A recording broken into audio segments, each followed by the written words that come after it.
Should I get this coin professionally graded and put in a slab? Let's find out.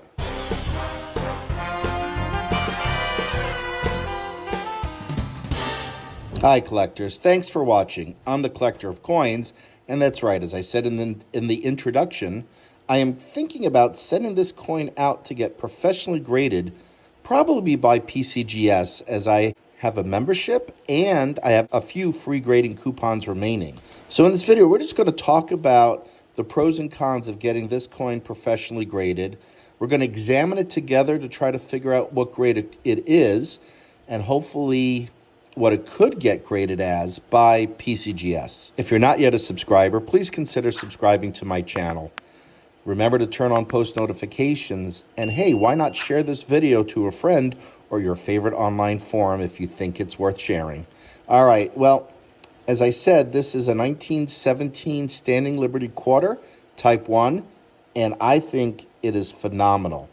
So we're going to take a look together to see what we think this may get as a grade. So let's talk first about whether or not this is uncirculated or circulated. And to do that, we have to look at the wear on the high points of the coin. So what are the high points of this coin? Well, it's the face, it's the shield, it's the knees and thighs, and it's the breast. That's on the obverse. Let me turn this over so we could talk about the high points on the reverse. Okay, here's the reverse. Now we know this is a Type 1, as there are no stars below the bald eagle. So first, let's talk about why they changed this design after the Type 1. So in 1917, they redesigned Standing Liberty Quarter to cover the, let's turn this back over, bare breast. That was very controversial. And when they put chainmail on the breast, they redesigned it and they put stars in the reverse so that people could tell the difference. Now, in terms of the high points, it's the tips of the wings, typically here where the wing comes up, and the breast feathers. And as you can see, there's still a lot of detail. There's even still some luster to the coin, although the overall luster is diminished from the natural oxidation of silver. This is 90% silver with the atmosphere. And there are a few spots on the coin. One of the things we're going to have to determine, besides is it uncirculated or circulated, is, was this cleaned? Is there damage? Because all of those factors will ultimately hurt the value. I'm keeping the camera at the right distance that I've been taught by ANA to do grading, which is basically a little bit at arm's length. I'm not putting this underneath the microscope just yet, because to get a really good sense of the grade, kind of look at it this position. Microscope is good to look for damage, particularly damage that may have been caused by cleaning the coin. But at this distance, this is an acceptable distance to look at coin grading. Now, what am I looking at? Well, I think I don't see really any wear. The only possible wear that could exist might be on the breast. So let me try to see if I can get a better angle, get a little closer. And in my opinion, I'm not seeing wear. The other telltale signs is the toes are a high point on the coin, as is the head. And you can see, let me get it down here, you can see toes, which is incredible. And then it almost looks like a full head. Quite possibly it is full head because you can see the eye and the mouth. So this is an exceptionally well-struck coin. If my education teaches me that I'm looking at either an MS 6 something or other, not sure what exact numeric value from the Sheldon scale I would attribute this, but I think this is an uncirculated coin based on the obverse. Now we have to look at the reverse. Both sides have to show no signs of wear. But also, let's talk worst case. Worst case, I would say this is about uncirculated. And based on the obverse, this is probably worst case AU55. And based on the obverse, best case, MS63. I don't think it's higher. Now, the reverse, you can see some chatter over here, what's called impairments. But again, from what I can tell, this is an MS coin, and I think this could get an MS63 grade, worst case AU grade. Now that assumes that it's straight graded. Now what we're going to have to do is look for potential signs of cleaning. So an MS, or an uncirculated details coin, if denoted as cleaned, is effectively worth AU money, or AU value. And an AU coin, if details cleaned, it would be XF money. So that's the risk of getting it certified. Now, what do I see on the reverse? And some of you may be yelling, I should be wearing gloves. I just washed my hands, and I am handling it very carefully. So what am I seeing here? So I see the dark patterns, or the toning or tarnish in crevices. And one of the signs of cleaning is that all the other fields look clean, but then there's dirt or tarnish in low points of the coin, which this has. So there is a chance that this could be deemed that it was cleaned. So let's take a look underneath the microscope together and debate whether or not we see other signs of it being cleaned. The other thing that I see is there's a dark spot there on the rim. I want to make sure that's not a dent, but I also see scratches on the rim, and I want to get a better look at them.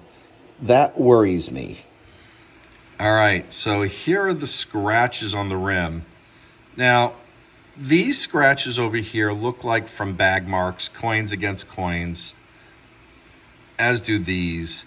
That's much deeper. So there's a chance that this could be deemed damaged or scratched, which, if it's not cleaned, would effectively also reduce the grade by one factor. Doesn't take away from the eye appeal. Now look at that. That looks like a full head. And the pattern on the fields, I don't believe that's corrosion at all. If anything, it just looks like toning. It is tarnish. It's not corrosion, right? So it's toning. There's some weak strike in the T and the Y.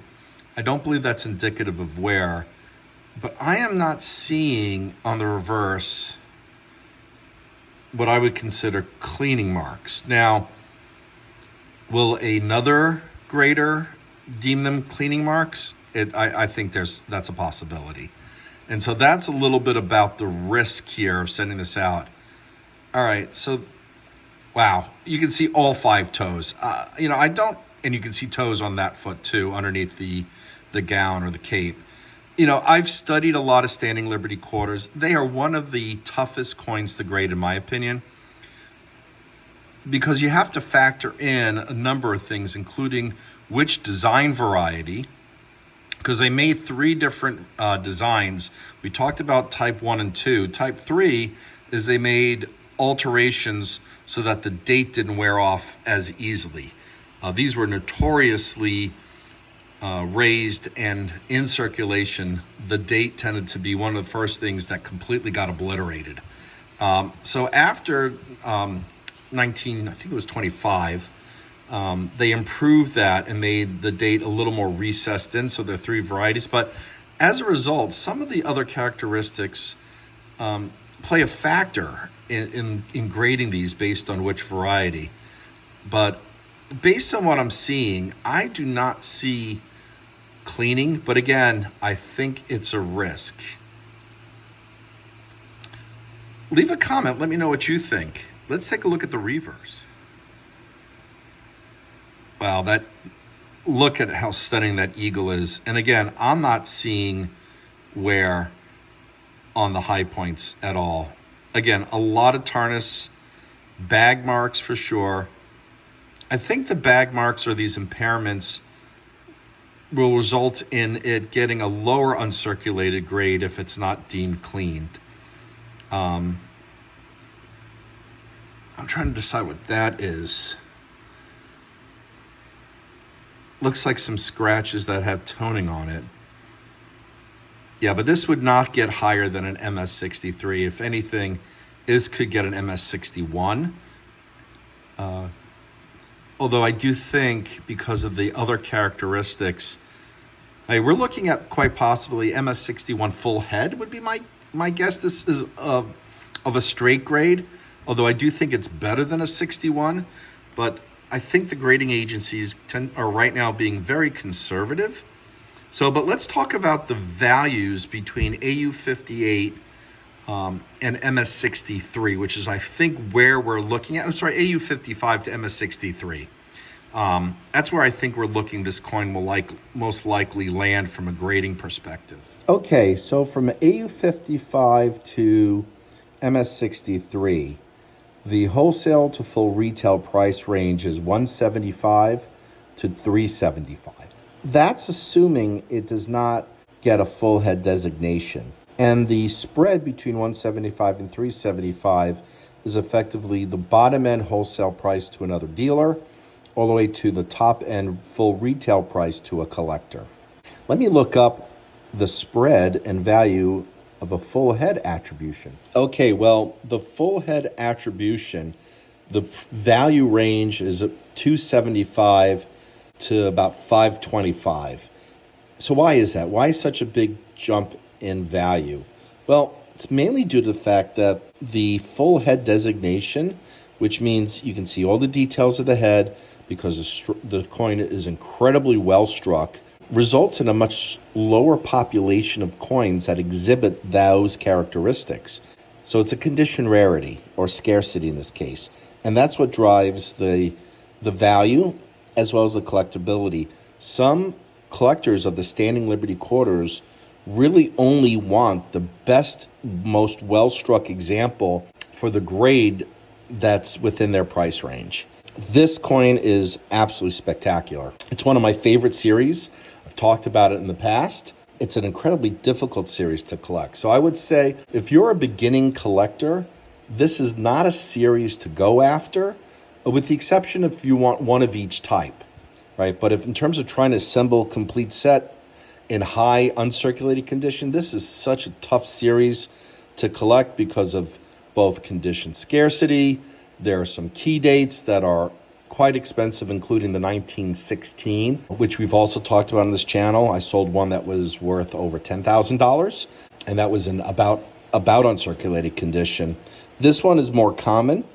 Just a great example, and I'm excited to send this out to PCGS using one of my free grading coupons. Well, collectors, I hope you enjoyed this video. This is, in my mind, some of the things that you need to consider when sending out a coin for submission. Now, the coin, based on what I paid for, based on the cost of grading, and I said I'm using a free grading coupon, based on the value is going to probably be double what I paid, if not triple or more. And hence, that's why I'm considering sending this out to get graded. Plus, I think it has a good chance of getting the full head designation. So I'm taking a risk. If it comes back AU details, then at least from the great cost of grading and shipping, I will still make a little bit of money, a few bucks, but I think it's worth the risk given the upside. And the upside is a few $100 profit. Now, that's from a dealer perspective. From a collector's perspective, because this could get a full head designation, and I want to make sure it wasn't cleaned, it's worth the small amount of money that I'm paying. Is probably going to be about 50 bucks in terms of shipping and insurance, particularly since I have a free grading coupon. And if I didn't have that free grading coupon, probably cost me between $50 and $100 to get this certified, including shipping and insurance. Stuff to factor and consider if you want to send out coins to get certified. All right, with that, collectors, I hope you enjoyed this video. I hope you found it informative and helpful. With that, I'm going to wish you, as always, happy collecting, and thanks for watching.